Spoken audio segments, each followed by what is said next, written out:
Education life India में आपका स्वागत है। आज हम बात करेंगे convergence sequence, null sequence, divergence sequence, monotonic sequence और ओसिलेट सीक्वेंस और यूनिकनेस ऑफ ए लिमिट। तो limit of a sequence is also like as a function, limit of a function. फ़र्क इतना है, वहाँ पर एफ एक्स लिखा जाता है और यहाँ पर क्या लिखा जाता है, ए एन। एक सीक्वेंस किस तरह का है, ए एन। तो वहाँ पर क्या आएगा, देयर एग्जिस्ट ए एप्सिलॉन और there exist a m belong to N, यानी एन एक नेचुरल नंबर है, such that a n minus l less than epsilon for all n greater than equal to m. तो इस definition में जो limit, function of limit से हट के क्या चीज़ है, वो है हमारा ये एरिया। क्योंकि लिमिट में तो हम पहले से ही, यदि फंक्शन की लिमिट निकालनी होती है तो हमें किसी पॉइंट पर उसको उसके नज़दीक दिखाना पड़ता है, नज़दीक दिखाना पड़ता है। एक्स माइनस ए किससे छोटा होता था, डेल से, इस तरह से। पर सीक्वेंस में क्या है, सीक्वेंस में एक हमें इस तरह की चीज़ मिलेगी। यहाँ पर जो एम है वो क्या दर्शाता है, वो दर्शाता है एक फाइनाइट टर्म को, फाइनाइट टर्म। उसके बाद की जितनी भी टर्में हैं उस सीक्वेंस की, यानी ए एन की या उस सीक्वेंस की, वो किसके नज़दीक होंगी, एल के नज़दीक। तो ये है definition of a limit of a sequence. फिर गहराई से देखते हैं। If l is a limit of a n then we write a n is equal to L as n approaches infinity. Limit n approaches infinity, an is equal to L. an minus L less than epsilon। तो ये जो mode खोल देते हैं हम उसके लिए, और an किससे बिलोंग करेगा, L माइनस एप्सिलॉन और L प्लस एप्सिलॉन और m के बाद वाली टर्म।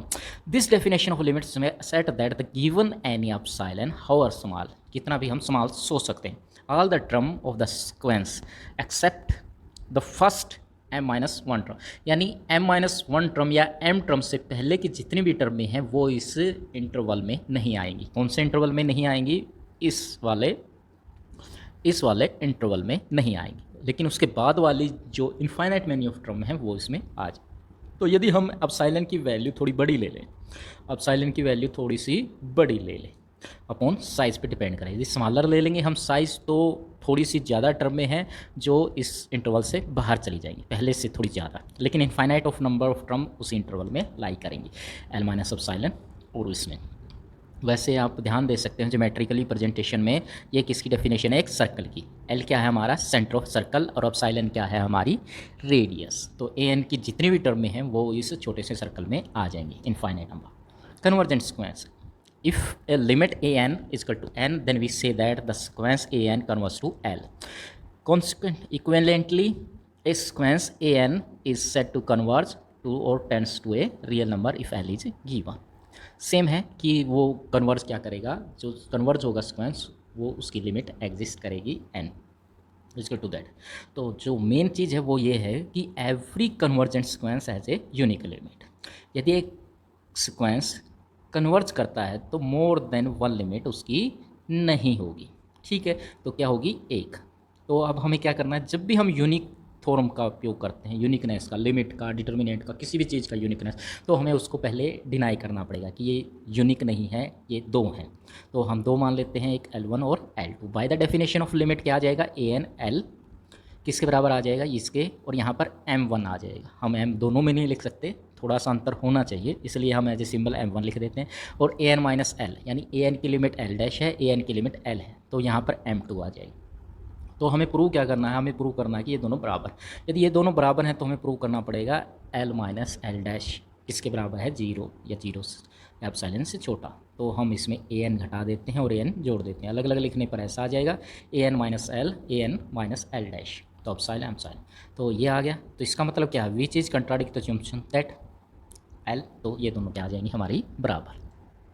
डाइवर्जेंट सीक्वेंस, जो सीक्वेंस कन्वर्जेंट नहीं होता वो या तो डाइवर्जेंट होता है या ओसिलेट होता है। The limit a n sequence n said to be divergent infinity. Divergence किस पे होगा, इन्फिनिटी, प्लस पे या माइनस पे। तो it is given positive real number, एक पॉजिटिव रियल नंबर के आएगा, however larger the exist positive number m depending on के सच दैट। तो ए एन की वैल्यू के से बड़ी होती चली जाएगी n पर, यानी कहने का मतलब जो हम सोच रहे हैं उससे भी बड़ी होती चली जाए, तो वो पॉजिटिव नंबर पर आ जाएगा infinity. Assume sequence n is said to be negative, यदि नेगेटिव है तो इसमें सबसे छोटा और छोटा और छोटा होता चला जाएगा, इस तरह an लेस देन माइनस के हम कुछ भी सोच सकते हैं। Equivalently, a sequence n is said to be diverge infinity if and only if negative real number के however small there exist a positive, यानी जितना भी हम सोच सकते हैं नेगेटिव नंबर के लिए उससे भी छोटा आता चला जाएगा तो नेगेटिव भी हो जाएगा। इसी तरह पॉजिटिव और नेगेटिव। एग्जांपल है n और n square diverge to infinity. जब भी हम n में नेचुरल नंबर रखते जाएंगे तो बड़ा से बड़ा नंबर आएगा, ये बाउंडेड अबो कभी नहीं होगा। इसी तरह n माइनस n ये छोटा होता चला जाएगा। Oscillatory, if a sequence an neither convergent to finite number or nor diverge to infinity or minus infinity, it is called an oscillate sequence. Oscillate sequence are two type. One type a bounded sequence which does not converge to set is oscillate. एक bounded sequence है, वो convergent नहीं है तो हम उसे कहेंगे कि वो क्या कर रहा है, oscillate कर रहा है। जैसे ये sequence है an माइनस वन की पावर n, तो जब भी हम लिमिट निकालेंगे 2n पे, डबल पे निकालेंगे तो 1 और ओड पे निकालेंगे तो minus one. n does not exist, the sequence does not converge, hence the function is oscillate finitely. तो नल सीक्वेंस आ गया हमारा। नल सीक्वेंस वो सीक्वेंस होते हैं जिनकी लिमिट क्या होती है, जीरो। जिस टाइप के 1/n, 1/n square, 1/2n minus का 1/r the null sequence. Monotonic sequence, monotonic sequence वो होते हैं, मोनोटोनिक का मतलब है कि बढ़ते चढ़ते क्रम। तो मोनोटोनिक क्या होगा, इंक्रीजिंग में, जब हम टर्म में बढ़ती चली जाएंगी या बराबर होंगी, जैसे 1 2 3 4 इस तरह से, या 1 1 2 2 3 3, ये सब या तो बराबर हैं या बड़े, तो ये मोनोटोनिकली इंक्रीजिंग सीक्वेंस हो जाएगा। सो इसी तरह मोनोटोनिकली डिक्रीजिंग है, मोनोटोनिकली डिक्रीजिंग है, उसमें क्या होगा, घटता चला जाएगा, -1 -2 -3 सो। ठीक है, इसमें ये हो सकता है कि जो वैल्यू हैं वो बराबर भी हो सकती हैं। ठीक है, लेकिन neither a sequence is said to be monotonic if it is either monotonic, यदि एक सीक्वेंस है वो या तो मोनोटोनिकली इंक्रीज होगा या मोनोटोनिकली डिक्रीज होगा, तभी हम उसे मोनोटोनिकली सीक्वेंस कह सकते हैं। स्ट्रिक्टली मोनोटोनिकली इंक्रीज में इक्वल नहीं आएंगे टर्म में, यदि सभी टर्म में क्या होंगी, नॉन इक्वल, यानी कोई भी टर्म इक्वल दूसरी के इक्वल नहीं आएंगी, वो बढ़ती चली जाएंगी। और स्ट्रिक्टली डिक्रीजिंग में भी ऐसा ही है कि वो घटती चली जाएंगी। A sequence an is said to be a strictly monotonic if it is either strictly monotonic, increasing, strictly decreasing। यदि strictly increasing या decreasing है तो हम उसे strictly monotonic कह सकते हैं। Every convergent sequence is bounded, every convergent sequence is bounded। इसे प्रूव करना बहुत ही आसान है। सबसे पहले तो convergent sequence है उसकी एक लिमिट जरूर होगी। ठीक है, लिमिट है तो लिमिट की डेफिनेशन लगा देंगे, लिमिट की डेफिनेशन लगा देंगे तो वो क्या आ जाएगा, एक बाउंडेड में। तो इन दोनों की जो भी मिनिमम आएगी, मिनिमम के मिनिमम हो गया और के मैक्सिमम हो गया, तो ए एन के लेस देन ए एन हो, the sequence is bounded square.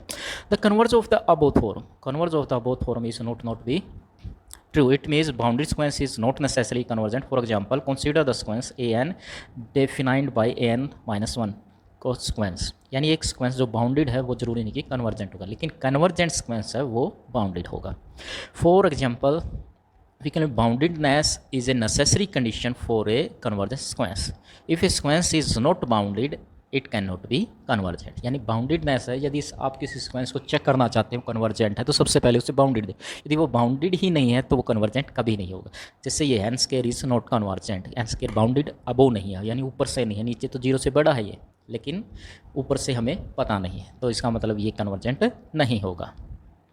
Theorem, if a sequence a n is converge to l then a n, तो उसका मोड भी कन्वर्जेंट होगा। तो प्रूव करने के लिए सबसे पहले हमें प्रूव करना है ये, और गिवन है ये, तो हमें पता है डेफिनेशन, यदि हम मोड करते हैं तो ये आ जाएगा, तो इसका मतलब एप्सिलॉन, ठीक। Hence the converse of the above theorem is not true, यानी नॉट ट्रू आएगा, यानी कोई सीक्वेंस कन्वर्ज करता है तो उसका मोड भी कन्वर्ज करेगा, लेकिन किसी का मोड कन्वर्ज करता है तो जरूरी नहीं कि वो सीक्वेंस भी कन्वर्ज करेगा। जैसे है ए एन माइनस की 1 की पावर n, तो जब मोड करेंगे तो ये 1 आएगा, तो इसकी लिमिट क्या हो जाएगी 1, तो ये कन्वर्जेंट हो जाएगा। लेकिन मोड हटाने से पहले जो रियल सीक्वेंस है उसकी क्या लिमिट आती है, 2, एक आती है -1 और एक 1, तो वो क्या होगा, कन्वर्जेंट नहीं होगा। If a sequence is diverges to infinity then a is bounded below, यदि कोई डाइवर्ज इन्फिनिटी पे है तो जाहिर सी बात है वो बाउंडेड बिलो होगा, बट अनबाउंडेड अबो। इसी तरह माइनस पे है तो ए एन, ये कैसे होगा, यदि कोई सीक्वेंस इन्फिनिटी पे डाइवर्ज करता है यानी बढ़ती चली जाती है तो उसकी शुरुआत किसी ना किसी पॉइंट से तो होगी ही होगी, यानी वो मोनोटोनिकली क्या है, इंक्रीज फंक्शन है। इंक्रीज फंक्शन के लिए सबसे छोटी वैल्यू आनी चाहिए, यानी स्टार्टिंग पॉइंट। इसी तरह डाइवर्जेंट में है, वो इन्फिनिटी जा रहा है तो सबसे बड़ी वैल्यू जरूर आएगी जहाँ से वो नीचे शुरू हो रहा है। तो इसका मतलब क्या है, जो इन्फिनिटी है, जब प्लस इन्फिनिटी में जाएगा तो छोटी वैल्यू आएगी। छोटी वैल्यू कहाँ हो जाती है? बाउंडेड बिलो बार। और बड़ी वैल्यू कहाँ जाती है? बाउंडेड अबो बार। तो proof of the sequence is diverges to infinity. Diverges to infinity है तो n greater than k for all n belong to n. Out of the finitely many term of the sequence, only finite many term are k. The sequence an is not bounded. यहाँ से तो not bounded आ गया, but k को यदि 1 रख दें, natural number है, तो वो क्या आ जाएगा? Bounded below. इसी तरह इन्फिनिटी है, उसमें क्या आएगी? एक वैल्यू आएगी k जिससे वो छोटी होती चली जाए। तो इसका मतलब क्या है कि वो बाउंडेड, अब वो तो है पर बाउंडेड बिलो नहीं है। तो इसी के साथ हमारा अंत हुआ। यदि आपको वीडियो अच्छा लगा हो, यदि टॉपिक अच्छा लगा है तो सब्सक्राइब कीजिए, शेयर कीजिए और लाइक कीजिए। धन्यवाद। Education life India.